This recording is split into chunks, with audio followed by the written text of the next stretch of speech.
You'll be back begging in a month, my mom smirked, her voice slicing through the night like broken glass. My father didn't even look at me, he just slammed the door so hard the frame rattled, leaving me outside with nothing but a torn backpack in the cold. 16 years old, barefoot, anger burning hotter than the shame on my cheeks. I remember standing there, fists clenched as if my bones could anchor me against the storm they'd thrown me into. The porch light flickered above me like it was mocking my tears. And in that moment I swore I would never crawl back. Hi everyone. My name is Callie Rhodes and I was 16 when my parents decided their daughter was disposable. Ever since that night I've carried a question that never left me. How does a mother turn her child into an exile and still call it love? The air felt sharp that night. My breaths came out in small trembling clouds, and the weight of silence was heavier than the bag on my shoulder. I stared at the locked door, their final answer. My own blood had chosen pride over me. I wanted to scream, to claw at the wood until it splintered beneath my nails. Instead I swallowed the fire. The world outside was wide, dark and cruel, but it was mine now. I walked off that porch and into the shadows, every step echoing a vow. I will rise. I will build a life so far from your chains that when you see me again, it will be too late. That night I wasn't just thrown out. I was born again in exile. Anger became my armor, betrayal became my compass. And though I stumbled into a world that didn't care if I starved or froze, something in me hardened, something unstoppable. I didn't look back at that door. Not once. But 10 years later, that same door might as well have come knocking on mine, because my phone lit up, trembling with missed calls. Their names flashing across the screen like ghosts. This time they were the ones begging me to answer. And oh, I can't even tell you how satisfying silence can be. The first night I slept on a park bench, the wooden slats bit into my back, and the street light above me hummed like a cruel lullaby. Every car that passed, every crunch of gravel, every shadow stretching across the grass made my chest tighten. 16 and homeless, I should have been afraid. But fear was a luxury I couldn't afford. What I felt was rage, molten and raw, spilling into my veins with every heartbeat. By morning my stomach growled louder than the city buses. I remember pressing my hand against it, whispering, "This won't kill me. Not tonight.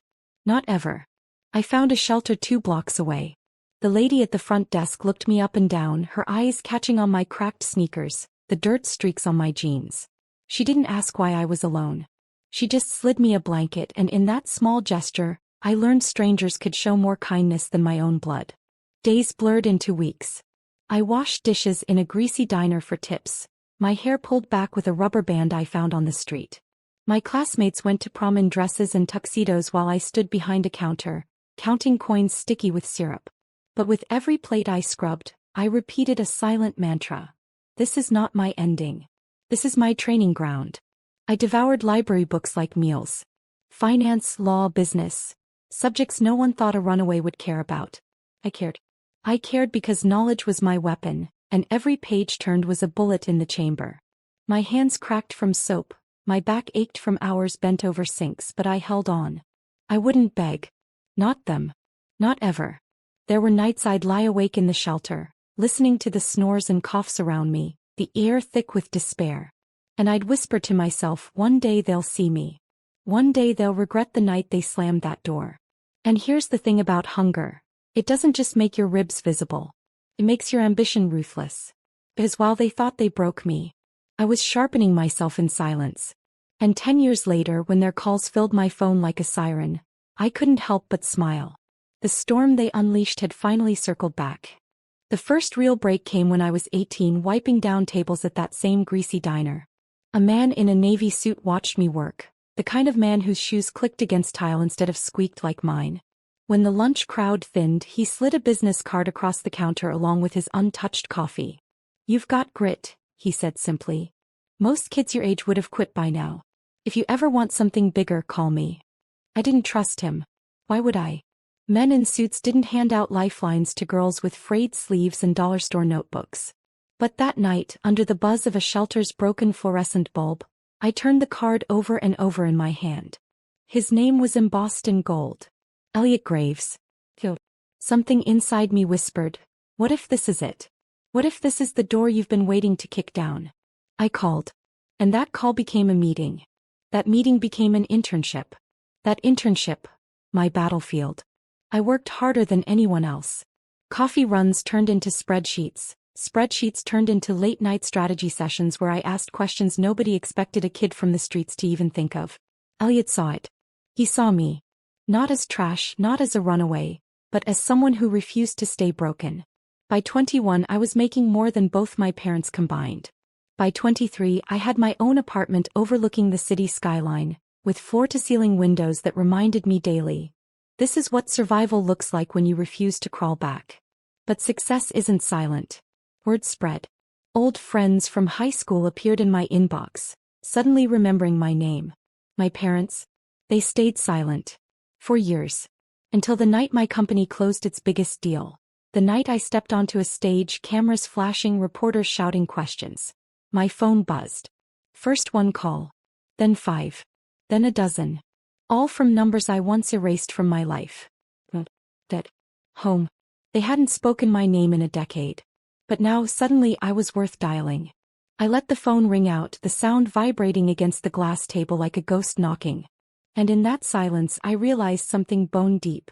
I wasn't the lost child anymore. I was the storm outside their door now. The calls didn't stop. They multiplied. Morning, noon, midnight. My phone lit up with their names like alarms I never set. At first I silenced them. Then I blocked them. But new numbers kept slipping through, each voicemail dripping with a desperation I'd never once heard when I was 16.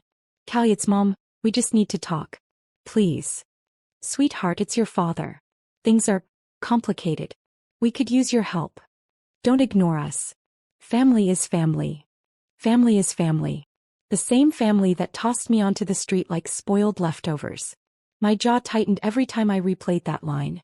One night I let a voicemail play all the way through. Mom's voice cracked halfway, not from anger this time but from something else. Fear. We're in trouble. Your father, he lost the house. We don't know where to go. You've done so well, sweetheart. You could save us. Save them. The irony burned hotter than whiskey down my throat. When I was 16, barefoot and starving, they didn't save me. They shut the door. Now they wanted me to open mine. I stood by my window, city lights sprawling below like a universe I had carved for myself. And for a moment I almost felt that old pull, the child in me whispering, they're your parents. Blood is blood. But then I remembered the night air biting my skin, the sound of that slamming door, my mom's smirk telling me I'd be back begging. And suddenly I wasn't 16 anymore. I was the woman who had bled her way to freedom. The next morning I walked into my office, the glass walls gleaming, my assistant handing me a fresh schedule. My empire, built from scraps they discarded. My silence, the answer they deserved. But silence only fuels desperation. And when people who thrive on control lose it, they don't stop calling. They show up. And that's exactly what happened next. I'll never forget that morning. My assistant buzzed into my office, her voice low, uneasy. Callie, there are 2 people here. They say they're your parents. For a second my chest caved inward. 10 years of silence, broken not by a call this time, but by their shadows standing just beyond my glass doors. I turned slowly, heels clicking against polished marble, and there they were. Older. Smaller.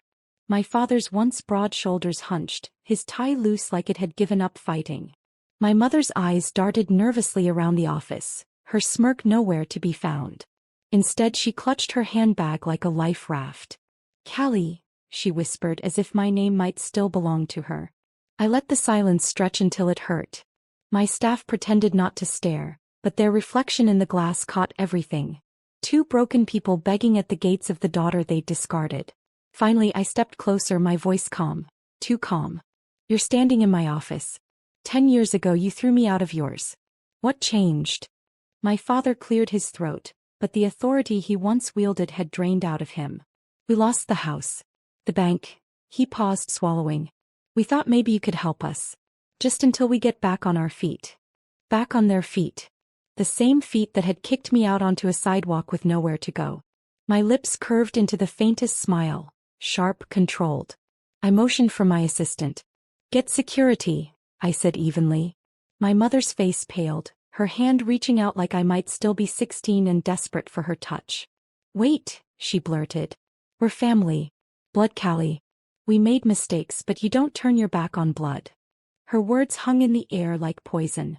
And I remembered every night I'd cried alone, every shift I'd worked until my fingers blistered, every moment I whispered to myself that I would rise without them.